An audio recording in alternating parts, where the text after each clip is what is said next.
폭등한 집값, 내 집 마련 가능할까? 인구 감소에도 불구하고 무주택자 900만 돌파. 무주택자 생존 전략 지금 시작하겠습니다. 예, 안녕하십니까? 부동산 성공 투자 정창래입니다. 자, 이번 시간에는요, 이 무주택자 얘기 좀 해볼까 합니다. 예, 요즘 이제 제가 뭐 이제 투자 상담이라던가 아니면 뭐 갈아타기 상담 이런 상담들이 많이 있는데, 특히나 요즘 최근에 이제 무주택자 분들이 많이 와요. 지금 이제 대선 이후에 뭐 이제 대출 규제 완화라든가 뭐 이런 것들 때문에 지금 이제 무주택자 분들의 상담이 이제 많이 오시고 계십니다. 아니면은 자녀분하고 이제 같이 오시죠. 예, 그러니까 이제 부모 입장에서는 이제 어떻게 보면은 지금 집값이 너무 올랐기 때문에 이렇게 소액인데도 어떻게 좀 내 집 마련이 가능할까, 이런 분들도 많이 오시고요. 예, 그래서 오늘은 좀 무주택자 얘기를 좀 해볼까 합니다. 자, 지금 이제 오늘 그 주제가요. 자, 인구 감소에도 불구하고 무주택자가 900만 가구를 돌파를 했습니다. 전체적으로 보면은 지금 인구가 지금 이제 감소를 조금씩 하고 있죠. 인구 감소가. 워낙 이제 애들을 이제 적게 낳다 보니까, 지금 이제 신생아 출생률이 지금 0.8 몇인가 될 거예요. 그러니까 두 명이 만나서 지금 두 명이 한 2.1명 정도가 나와줘야 현재 인구를 유지를 하는데, 지금 신생아 이제 출생률이 지금 한 명 이하로 좀 떨어져 있으니까. 그래서 지금 이제 인구가 지금 이제 많이 지금 계속적으로 지금 이제 감소를 하고 있는 추세인데, 그럼에도 불구하고 지금 이 무주택자 수가 늘었다라는 거죠. 그래서 이 한번 데이터를 놓고 한번 살펴보겠습니다. 자, 먼저 이제 얼마나 가격이 올랐나, 역대 정부의 주택가격 상승률을 한번 살펴보겠습니다. 이 노태우 정부 때 많이 올랐죠. 노태우 정부 때 많이 올랐고, 그 다음에 이제 김영삼 정부 때는 상당히 좀 스테이블했죠. 좀 안정적이었고요. 그 다음에 이제 김대중 정부 때, 그 다음에 노무현 정부 때 또 많이 올랐습니다.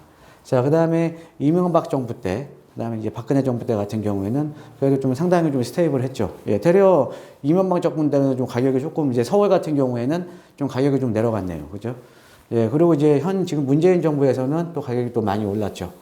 특히나 이제 이 과거하고는 다르게 이제 서울 쪽이 이제 많이 올랐습니다.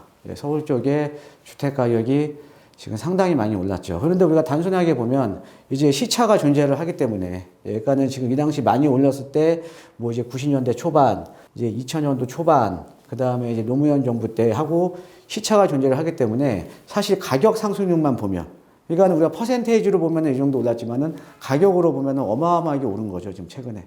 그죠? 이때하고 지금 가격이 틀리잖아요. 그죠? 그러니까는 1억에서 1억 5천 되는 거랑 6억에서 9억이 되는 거랑은 틀리죠. 많이 올랐죠. 많이 올랐습니다. 자, 그래서, 근데 실질적으로 사실 이거보다 서울의 뭐 주요 어떻게 보면은 이제 시세를 리딩하는 단지들은 뭐 2배, 3배 오른 데도 상당히 많습니다. 자, 그 다음에 서울 아파트의 이제 중위 가격을 보면 이제 박근혜 정부 때와 문재인 정부 때를 비교를 해보면요. 지금 박근혜 정부 때는 한 1억 3천 정도가 올랐고요. 그래서 임기 동안 한 28% 정도가 좀 올랐습니다. 자, 그 다음에 문재인 정부 때는 지금 금액 자체가 틀리죠. 여기는 1억 3천이 올랐고, 여기는 4억 8천이 올랐죠. 지금 거의 뭐 중위 가격 상승률이 거의 뭐 80%에 육박을 하고 있습니다. 그래서 많이 올랐습니다. 자, 그 다음에 이제 서울하고 수도권 지역의 주택 보급률을 한번 따져볼게요. 지금 계속 뭐 공급을 한다고 하는데, 과연 주택 보급률도 올라갔나? 대략 지금 2017년 대비해서 서울의 주택 보급률은 대략 떨어졌습니다.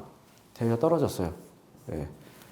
그리고 수도권 지역들도요, 뭐 미미하게나마 0.3% 정도 떨어졌습니다. 자, 그러니까 이게 어떤 거를 의미를 하냐. 계속 지금 이제 가구 분화가 일어나고 있죠. 가구 분화. 그죠? 그래서 지금 1, 2인 가구가 지금 계속 늘어나고 있잖아요. 1, 2인 가구가 계속 늘어나면서 가구 분화가 이루어지는데, 이 가구 분화가 이루어지는 것 대비해서 주택 공급은 안 됐다라는 거죠. 그래서 지금은 서울 같은 경우는 1.4% 감소를 했고, 수도권 같은 경우는 0.3% 감소를 했는데, 서울의 인구 감소에도 불구하고, 지금 서울도 지금 인구가 계속 줄어들고 있죠. 그렇죠? 서울의 인구 감소에도 불구하고 1, 2인 가구 증가에 따른 가구 수가 증가를 한 반면에, 가구 수 증가 대비 적정한 주택 공급이 안 됐다라는 거죠. 그러니까 전체적으로 주택 보급률이 지금 떨어진 거죠. 자, 그 다음에 이제 대려 이제 무주택 가구 수는 지금 많이 증가를 했습니다. 지금 2017년 대비해서 867만 가구였는데 2020년에는 919만 가구로 52만 가구가 늘어났죠. 그러니까 이 통계 작성 이후에 첫 번째로 900만 가구로 돌파를 한 겁니다. 그 다음에 이제 서울 전체적으로 보면 서울은 51.6%가, 서울에 거주하는 가구 대비 51.6%가 무주택자고요. 그 다음에 전국적으로는 44%가 무주택자입니다. 예. 이렇게 그 무주택자가 많이 증가한 원인들을 한번 살펴보겠습니다. 크게 세 가지로 한번 제가 압축을 시켰습니다. 세 가지로. 자, 첫 번째 공급 부족이죠. 아까 보셨듯이 인구는 감소하고 있는데 가구 분화가 이루어지면서 1, 2인 가구가 늘어나니까 가구 수는 증가를 한 거죠. 예, 이거에 대비해서 지금 적정한 주택 공급이 원활하게 이루어지지 않았다라는 거죠. 자, 그래서 지금 보면은 전국의 또 인허가 건수를 보면 2013년도하고 2017년도 사이 5년간에는 약 한 303만 가구의 인허가가 이루어졌습니다. 자, 그런데 2017년과 2021년 5년 동안의 기간에는 269만 가구. 그래서 지난 5년과 비교를 해보면 약 11%가 감소를 했다라는 거죠. 그러니까 적정한 주택이 공급이 안 됐다라는 거죠. 대략 공급이 줄어들었다라는 거죠. 그 다음에 이제 보시면 서울의 이제 지금 입주 물량 한번 살펴볼게요. 서울의 입주 물량 같은 경우는 적정 수요가 지금 한 4만 7천 가구 정도가 되는데 지금 서울 같은 경우는 어때요? 지금 22년, 23년, 24년, 그러니까는 21년도부터 계속 지금 차이가 벌어지죠. 그죠? 차이가 벌어지고 있잖아요. 그러니까 적정 수요 대비 계속적으로 지금 공급이 안 되고 있는 거죠. 자, 지금 보시면 2009년도부터 보시면요. 이제 적정 수요 대비 지금 주택 공급 그 입주한 물량들을 보시면 2019년도하고 2020년 간신히 이제 좀 거의 수요에 지금 맞게 지금 공급이 됐고 나머지는 다 공급이 부족합니다. 그러니까 이렇게 기존에 공급이 부족했었고 그다음에 앞으로도 공급이 부족한 거잖아요. 그죠? 예, 그러니까는 지금 적정한 주택 공급이 안 되고 있다라는 게 맞는 거죠. 예, 그래서 첫 번째, 이렇게 무주택자의 증가 원인 중에 하나가 공급이 안 되고 있다. 그러니까 공급이 안 되고 있다는 점이고요. 자, 그 다음에 이제 두 번째로 보면은 이제 1, 2인 가구가 지금 계속적으로 이제 증가를 하고 있죠. 이게 표로 제가 이제 보여드리는 건데, 표 한번 그냥 이렇게 뭐 스탑 버튼 눌러서 한번 참고하시고요. 예, 그래서 저희가 좀 보기 좋게 좀 그래프로 만들어 봤습니다. 자, 그래서 지금 1인 가구를 보면요. 지금 파란색은 2015년, 그 다음에 빨간색은 2017년, 그 다음에 초록색은 앞으로 2025년, 보라색은 2035년, 2045년인데, 자, 1인 가구 어때요? 지금 계속 늘어나죠? 자, 그 다음 2인 가구도 어때요? 늘어나죠? 그 다음에 3인 가구는 좀 가다가 줄어들죠? 그 다음에 4인 가구 당연히 드라마틱하게 줄어듭니다. 5인 가구도 마찬가지고요. 자, 그러면 어떤 형식이 발생을 하냐? 자, 2015년에서 2045년도까지 해서 1인 가구는 연평균입니다. 연평균 거의 10만 가구가 증가를 하는 거죠. 해마다. 그 다음에 2인 가구는 연평균 9.5만 가구가 거의 비슷하게 1, 2인 가구가 각 10만 가구씩이 증가를 하는 겁니다. 그러니까 가구 분화가 계속적으로 지금 이루어진다는 거죠. 예. 그러니까 이제 예전에는 대가족화에서 핵가족화를 넘어서 지금은 가구도 아주 소형화되고 있다는 거죠. 예, 그래서 1, 2인 가구가 이제 증가하는 만큼 적정한 주택 공급이 이루어져야 되는데 지금 그렇지 못하고 있다는 거죠. 그 다음에 이제 중요한 거는 자, 1, 2인 가구가 늘어난다는 의미는 어떻게 보면 서울 도심이라던가 수도권 지역의 주택 공급이 더 많이 필요한 거예요. 자, 왜 그러냐면 아무래도 1, 2인 가구 같은 경우는 은퇴한 분들도 있고요. 그 다음에 이제 사별하신 분들도 있고, 그 다음에 이제 직장을 찾아서 이제 독립을 하시는 1, 2인 가구도 있고요. 또 결혼하신 분도 있고, 그죠? 이런 분들은 다 뭐가 필요합니까? 그러니까 은퇴하신 분들 같은 경우도 의료 서비스라던가 생활 인프라가 잘 갖춰진 도심을 많이 선호를 하죠. 그죠? 우리가 과거에는 우리가 뭐 은퇴하신 분들 이렇게 뭐 외곽으로 나가서 많이 거주를 하셨다고 하지만 지금은 아니죠. 예, 지금은 되려 도심을 많이 선호를 하잖아요. 그죠? 은퇴하신 분들도. 자, 그 다음에 젊은 세대 1, 2인 가구들 같은 경우에는 직장이라던가 잡이 있어야 되니까, 그죠? 예, 잡이 있어야 되니까는 일자리의 양과 질이 좋은 도심으로 이렇게 모여들 그러니까 수도권 지역으로 모여들 수밖에 없는 거죠. 그러니까는 수도권 지역이나 도심 지역들 같은 경우는 항상 주택 공급이 지금 부족한 거죠. 그렇죠? 자, 그래서 이건 1, 2인 가구가 지금 계속 늘어나고 있다. 라고 보시면 되겠고요. 자, 그 다음에 세 번째, 이제 폭등한 집값입니다. 주택 가격이 아까 너무 많이 올랐죠. 아까 뭐 이제 중위 가격을 보더라도 거의 한 80% 가까이 올랐잖아요. 근데 이 폭등한 집값 대비해서 대출을 지금 규제를 하고 있죠. 제가 여러 번 말씀을 드리지만 세계 어느 나라도 이렇게 대출 규제 심하게 한 나라 없습니다. 집을 사기 위한 대출은요. 그러니까는 집값이 많이 올랐는데 대출은 지금 예전에 비해서 지금 반도 안 나오잖아요. 예, 그러니까는 지금 이제 집을 못 사는 거죠. 그러니까 어떻게 돼요? 그러니까 집값이 폭등을 하다 보니까는 실질적으로 시장에 참여하려는 매입을 하려는 수요가 줄어든 건 맞습니다. 근데 거기다가 자발적인 의지가 아닌 비자발적인 무주택자가 많이 증가를 해버리고 있다는 거죠. 예, 그래서 무주택자들이 사실은 많이 지금 증가를 하고 있는 이유가 폭등한 집값과 대출 규제, 여러 가지 규제 때문에 그렇습니다. 예, 그래서 지금 이 무주택자의 증가 원인들을 살펴보면 첫 번째, 공급 부족에서 그 원인을 찾을 수 있고요. 특히나 도심이라던가 수도권 지역에. 자, 그 다음에 이제 두 번째, 1, 2인 가구의 증가입니다. 가구 수가 계속적으로 분화가 되고 있다. 그 다음에 세 번째, 높아진 집값, 그에 따른 대출 규제 때문에 비자발적인 무주택자들이 상당히 지금 증가를 하고 있다라고 보시면 될 것 같습니다. 자, 그래서 최근에 제가 이제 상담을 해보면 특히나 지금 MZ 세대들, 2030 세대들 분들 많이 오시거든요. 이게 뭐 부모님이나 같이 오시거나 아니면 제 유튜브 시청하시다가 이렇게 오시거나 아니면 방송을 통해서 저 보시고 오시거나 이렇게 오시는데 그분들이 한결같이 말하는 게 그겁니다. 사회 초년생이다 보니까 모아놓은 돈은 적어요. 모아놓은 돈이 적고 집값은 너무 비싸다 보니까 어떻게 부동산 쪽에 접근을 해야 될지 모르겠다라는 거죠.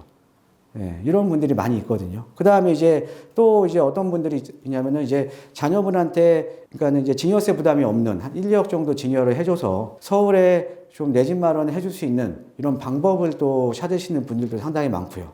예, 그런데 집값이 너무 올라버렸으니까는 지금 방법을 못 찾고 있는 거죠. 예, 이에 대한 상담들이 상당히 많습니다. 이런 분들 어떻게 투자하셔야 되냐면요. 자, 지금 사기에 집값이 너무 올랐어요. 그죠? 하지만 2030, 그러니까 MZ세대들도 여전히 기회는 열려 있다라는 거죠. 내가 몰라서 못하는 겁니다. 자, 어떤 거냐면, 시간을 투자하는 투자를 해야 됩니다. 시간을 투자하는 투자. 자, 우리가 투자라는 게 단순하게 어떤 재화를 내가 가지고 있는 돈으로 사서 묻어놓고 이게 가격이 올라주면 좋죠. 그죠? 그죠? 그러니까는 내가 이제 돈을 투자하는 방법이 있고요. 자, 그런데 내가 어떤 지역에 먼저 선점을 하거나 어떤 지역이 좋아질 가능성에 내가 베팅을 해서 상대적으로 가격이 낮을 때 매입을 해놓고 내가 좀 기다리면 시간에 투자를 할 수 있으면 또 이런 투자도 가능하겠죠. 그래서 우리가 지금 서울에 최근에 뭐 여러 가지 뭐 재개발 얘기들이 많이 나오고 있는데 그런 지역들이 과거에 불과 1, 2년 전만 하더라도 지금 가격보다 훨씬 싸게 매입이 가능했던 거죠. 그러니까 상대적으로 개발 가능성이 있는 지역들, 이런 지역에 지금 내가 소액으로 투자를 해놓고 시장을 선점해놓고 시간을 투자하면은 또 금액이 그만큼 오르고요. 그렇죠? 가격도 그만큼 오르고 이런 투자가 가능하다라는 거죠. 소액이라도. 특히나 2030 세대들 같은 경우, MZ 세대들 같은 경우는 내가 어느 정도 시드머니가 좀 모였으면 빨리 부동산 투자를 하시는 게 좋습니다. 왜?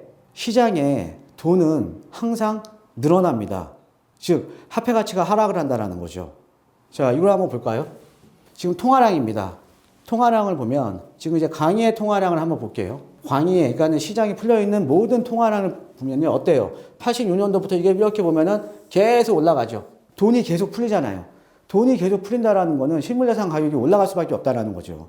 그러니까 2030 세대들 같은 경우에도 어떻게 보면 내가 투자 타이밍을 좀 빨리 가서 시간을 투자하면 그만큼 실물자산이 올라가는 이 속도와 같이 내 자산이 늘어날 수 있다라는 거죠. 우리가 과거에 20년 전, 30년 전에 중국집 가면 짜장면 값 있잖아요. 그때하고 지금하고 같습니까? 아니죠. 많이 올랐죠. 그죠? 대중교통 요금은요. 다 똑같습니다. 대중교통 요금도 많이 올랐죠. 그렇죠? 그러니까 내가 이 통화량에 따라서 내 실물자산 가격이 또 오를 수 있는 이런 투자를 해야 된다는 거죠. 그래서 어떻게 보면 2030 세대들 입장에서는 내가 시간을 투자를 할 수가 있으니까 앞으로 살 날이 많잖아요. 내가 또 돈을 또 어떻게 벌 수 있는 날이 많으니까 어떻게 보면 남들보다 좀 더 빠르게 가면은 이 통화량과 관계되듯이 내 실물자산 가격도 올라갈 가능성이 상당히 높다라는 거죠. 거기에다가 입지적인 여건이 좋은 지역들, 입지 여건이 좋은 지역들, 그 다음에 성장 가능성이 있는 지역들, 자, 거기다가 개발 가능성이 있는 지역들, 이런 지역들이 아직은 남아있다라는 거죠. 이런 지역에 선점해서 투자를 하면 어떻게 보면 개발에 대한 가능성에 대한 기대감 때문에 또 가격이 오르는 거고, 그 지역이 성장을 하면서 또 가격이 오르는 거고, 그 다음에 우리나라가 계속 성장을 하는 동안에는 어차피 돈은 계속 풀리거든요. 그렇죠? 그럼 내가 가지고 있는 실물자산 가격도 같이 올라가는 거죠. 그러니까는 지금 2030 세대들, MZ 세대들도 여전히 기회는 있다라는 거죠. 기회는 있으니까 포기하지 마시고 부동산 성공 투자와 함께 해주시면서 좀 기회를 찾아보시는 것도 좋을 것 같습니다. 자, 그래서 이번 시간에는 좀 무주택자에 대한 얘기 좀 말씀드렸습니다. 항상 건강하시고요. 특히나 요즘 건강 관리 잘 하시기를 진심으로 기원하겠습니다. 감사합니다.